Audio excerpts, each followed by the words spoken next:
Thankful.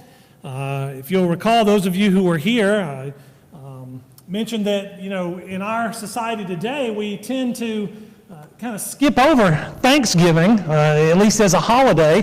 Seems like we go straight from Halloween to Christmas because those are very commercial holidays. There's a lot of decorating, a lot of things that are bought, but not so much for Thanksgiving. But the point that I was making, I'm going to try to use this.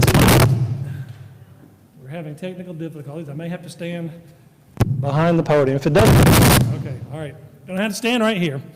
Anyway, we talked about how Thanksgiving is a necessary thing for us and that it needs to be more than just one time of year, and I think that most of us do it more than once a year.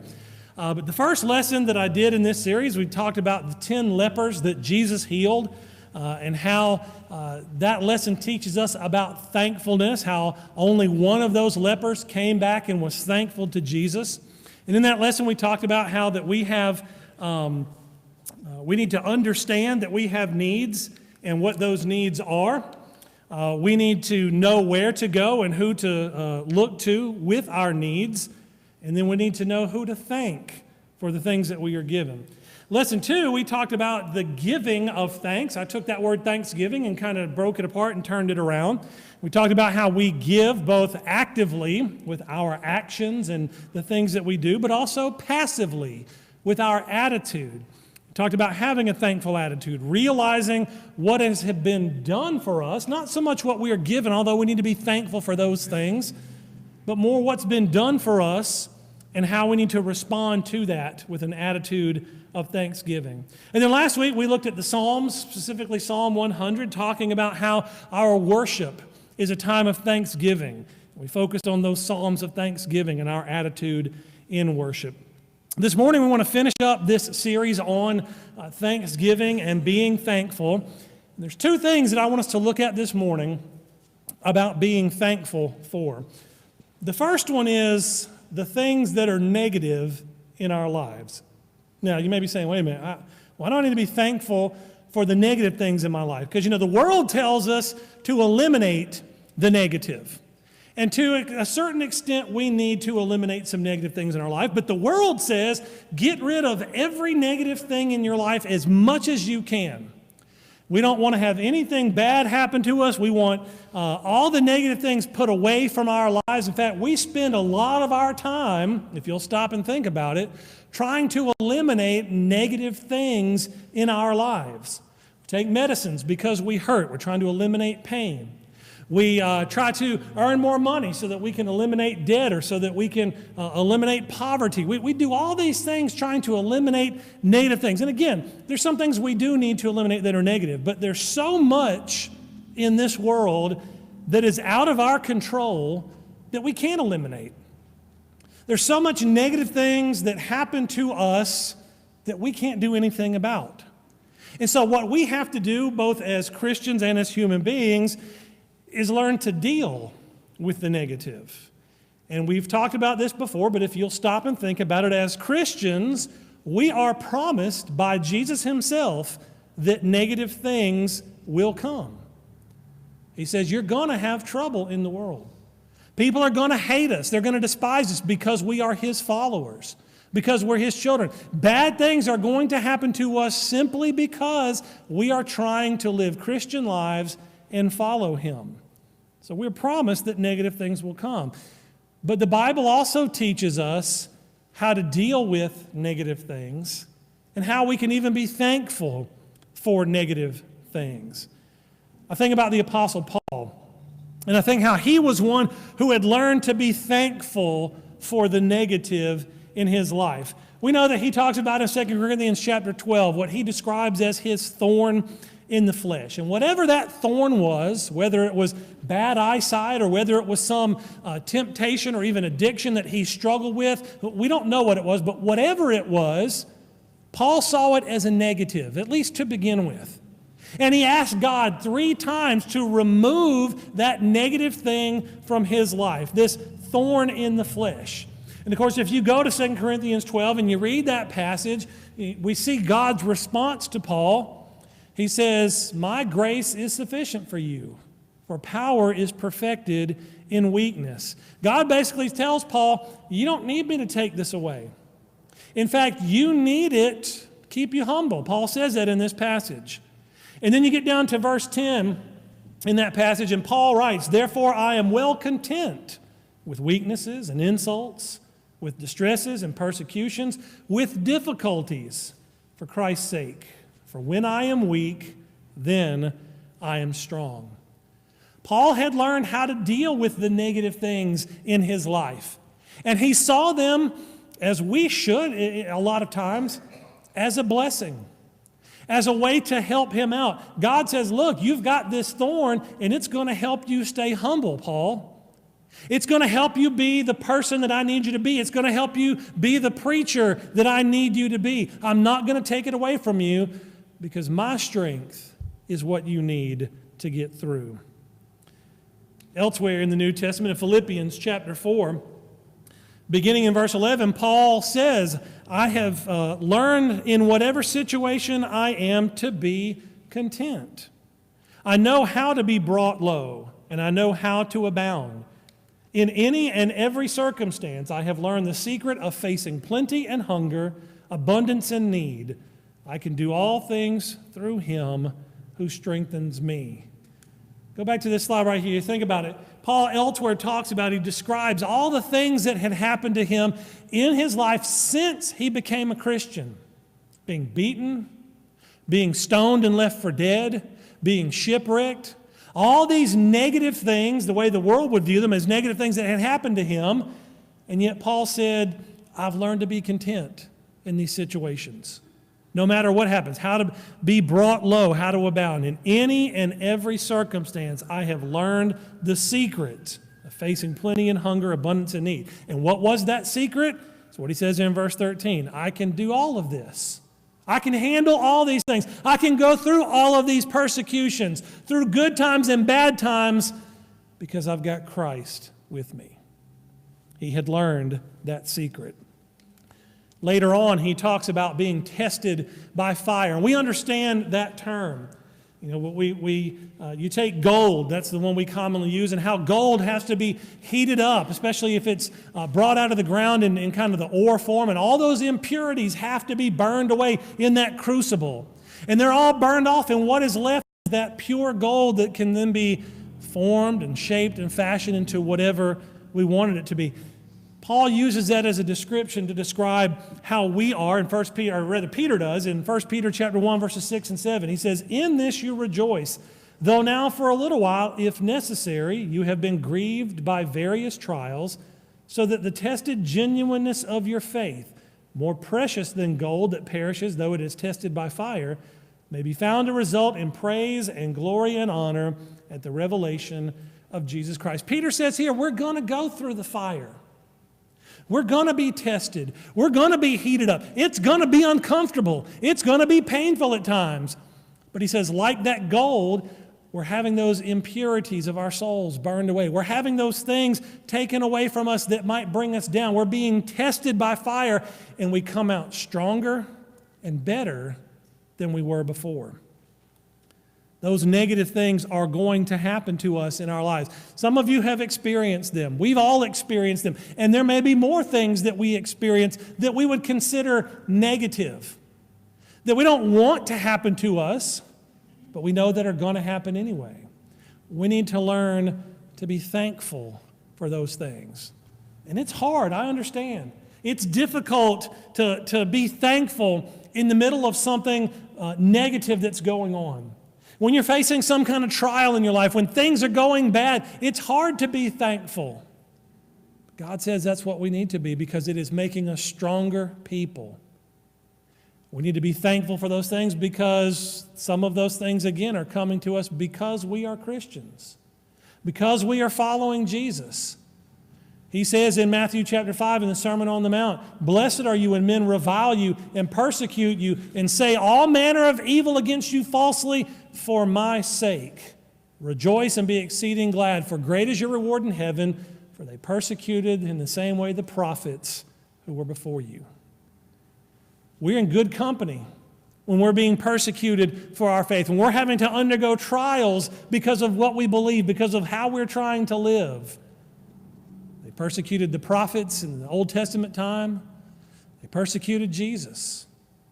We're in good company if we're going through those things that they went through as well. So we need to learn to be thankful for the negative. But we also, as we know and will celebrate this coming Thursday, need to be thankful for the positive. It's so easy for us as human beings to focus on what we don't have. In fact, I'd say it's almost become a national pastime, hasn't it?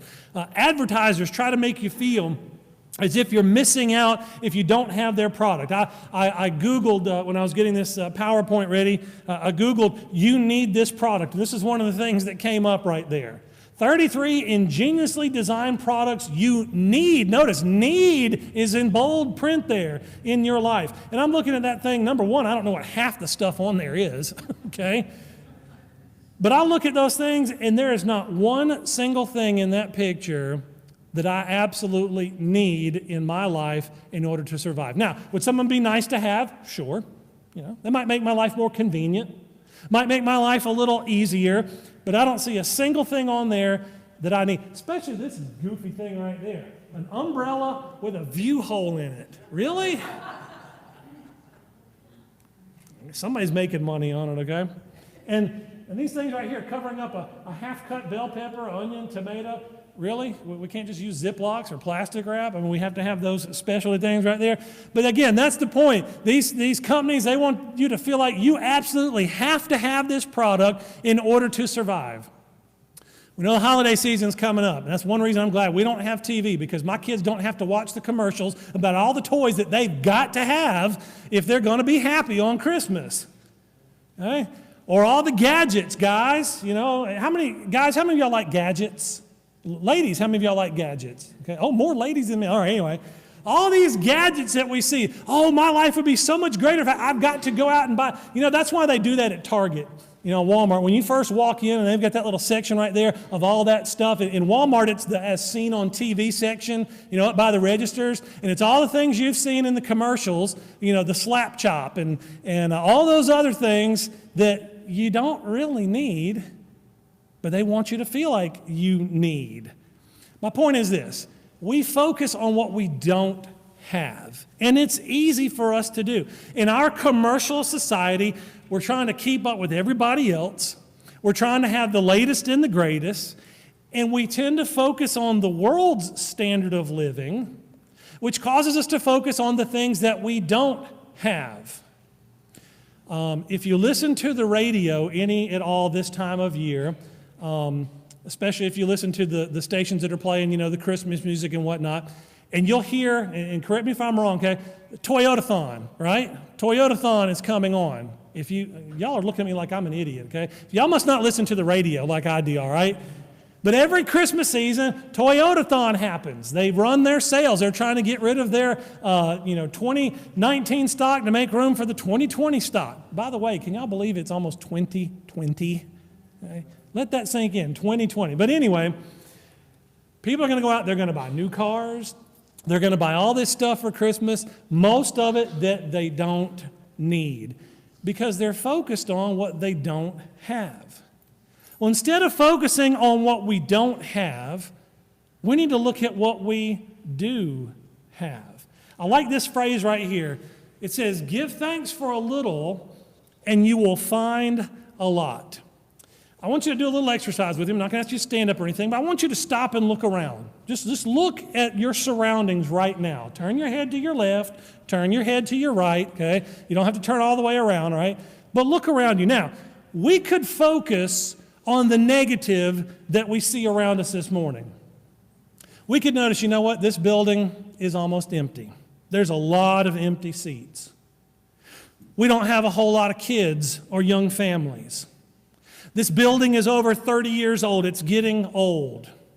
The neighborhood is changing around us. We've had this lot next door to us sold. The hospital's going to be putting something there. There were surveyors out here on this side this past week. Something's getting ready to go in there. There's too much commercial and business going in around us.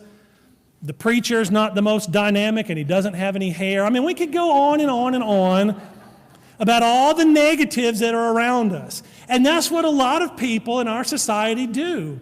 They focus on the negative. Or we could choose to focus on the positive. Again, look to your left, look to your right. We've got a warm place to meet this morning, don't we? Our seats are cushioned and comfortable.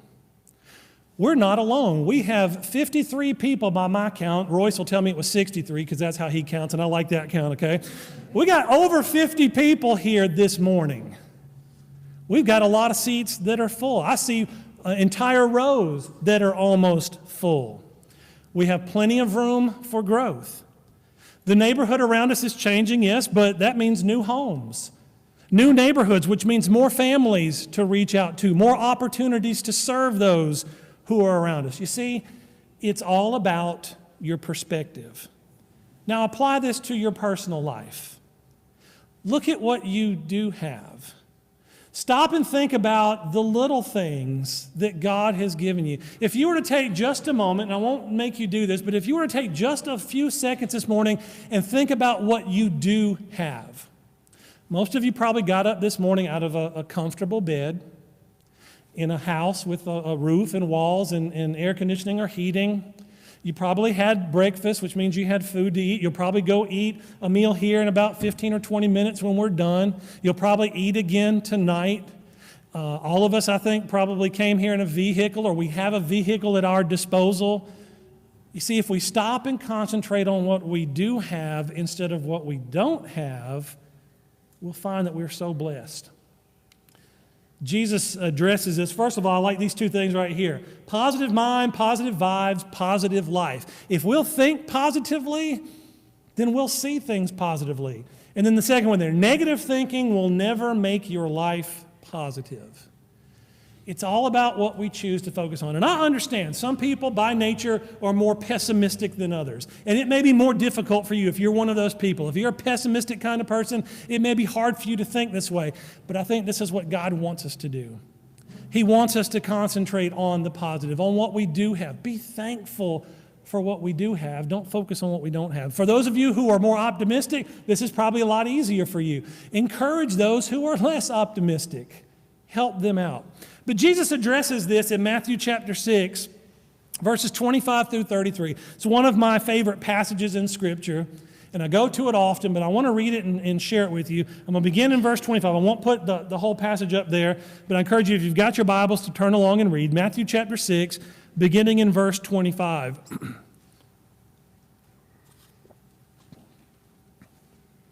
Again, this is in his Sermon on the Mount, and he says, "Therefore I tell you, do not be anxious about your life, what you will eat, what you will drink, nor about your body, what you will put on. Is not life more than food, and the body more than clothing? Look at the birds of the air. They neither sow, nor reap, nor gather into barns, and yet your heavenly Father feeds them. Are you not of more value than they? And which of you, by being anxious, can add a single hour to his span of life? And why are you anxious about clothing? Consider the lilies of the field, how they grow. They neither toil nor spin. Yet I tell you, even Solomon in all his glory was not arrayed like one of these. But if God so clothes the grass of the field, which today is alive and tomorrow is thrown into the oven, will he not much more clothe you, O you of little faith? Therefore do not be anxious, saying, what shall we eat, or what shall we drink, or what shall we wear? For the Gentiles seek after all these things, and your heavenly Father knows that you need them all. But seek first the kingdom of God and his righteousness, and all these things will be added to you." Jesus is basically saying, don't focus on what you don't have. Don't worry about how you're going to eat, how you're going to clothe yourself, where you're going to stay. God knows you need all these things, and he's taking care of you. And the two examples he gives here, he takes care of the birds. He makes the flowers beautiful, and yet they wilt and die very quickly. The grass that comes up today is thrown into the fire tomorrow, but God takes care of all of that. Is he not going to take care of us? Jesus tells us what we need to focus on first and foremost, and that is His kingdom, His righteousness. Put God first. Focus on Him, and everything else will kind of fall into place. He'll take care of you. Focus on the little things. Remember what God has done for you. Remember what you have, what He has given you. 2 Corinthians chapter 9 and verse 8, Paul writes there, "And God is able to make all grace abound to you," note this, "so that having all sufficiency in all things at all times, you may abound in every good work." God is going to give us what we need. It's going to be sufficient. It's going to be when we need it, so that we can do the work He has set for us to do. God's going to take care of us if we will put Him first. And so we need to quit worrying about those things. We need to quit concentrating on what we don't have and concentrate on what we do have. We're going to sing the song in the song, but it's not our invitation song, but I wanted to sing it at this point. The song is "Count Your Many Blessings." "When Upon Life's Billows." It's going to be on the screen up here. But I want you to turn to it, if you will, first, before we sing it.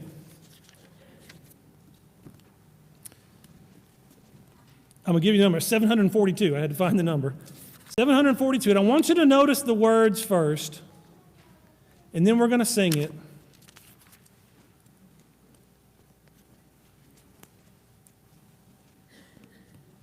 Follow along with me as I read the words to this song. When upon life's billows. What are life's billows? Those are the tough times in our lives.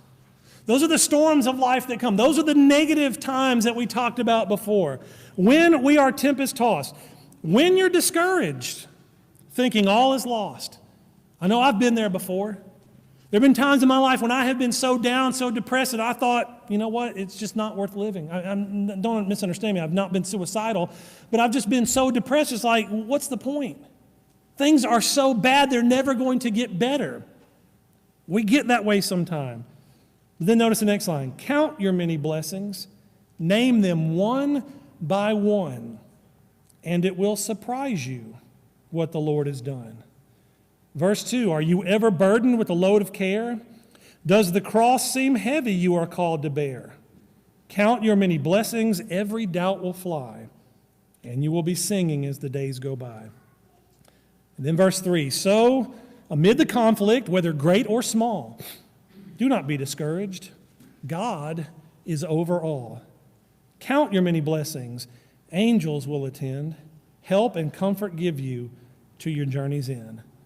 And then the chorus, count your many blessings, name them one by one. Count your many blessings, see what God hath done. Count your blessings, name them one by one. Count your many blessings, see what God hath done. Again, I want us to sing this song. Concentrate on the words. Think about what God has given you in your life.